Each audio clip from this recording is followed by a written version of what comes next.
লাল লাল হয়ে আর কোথায় পাবে এমন মাল? নিজেকে অতি অল্পতেই বেশি বেশি ভাবাটা বন্ধ কর, চেয়ে দেখ তোর চাইতেও ভালো ও মূল্যবান ফল আছে। বেশ করে চেয়ে চেয়ে দেখি কতই না আছে ভালো ফল, কিন্তু আমার চাইতে বেশি নয়, তোর চাইতেও বেশি নয়, কি বলিস?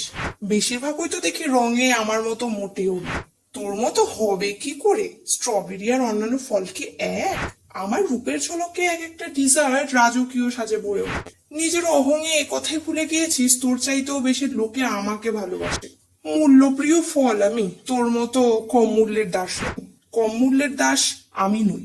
আমি তো শুধু মূল্যের কম কিংবা বেশি সাহচর্যের মাঝে রই। তোর মতো ফল নয় তো শুধু বড় লোকদের ওই মুখের স্বাদ হয়।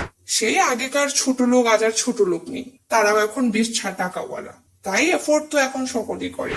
বেশ মূল্য দিয়ে তুললেও সেই তো আমি আগের সকলেরই পরিচিত ফল, যা সেসব মানুষও চেনে যাদের ছোটবেলাতেও আমি আছি। খুব খুঁজে খুঁজে দেখলেও পারবে না। আর নতুন ফলের লিস্ট সহ আমার আগমনও প্রয়োজন চাই। নতুন ফলের চাহিদা মেটায় সেসব মানুষও যারা পুরাতনের মূল্যের দাস নয়। পুরাতন নিয়ে মাথা ব্যথা না করাই ভালো। পুরাতন সে তো সময়ের সাথে পরিবর্তনশীল, তো পরিবর্তনীয়। এই জীবনে এক বস্তু, ব্যক্তি কিংবা জায়গায় একটাতেই পড়ে থাকলে হয় না। তাই বলে প্রত্যেকেই পুরাতন নিয়ে মাথা ঘামায় না, সেসব ভাই বুঝি না। হ্যাঁ, কিন্তু পুরাতন কিংবা নতুনত্ব আনতে হলে জীবনে অনেক কিছুকেই স্যাক্রিফাইস করতে হয়, তা জানা গেছে।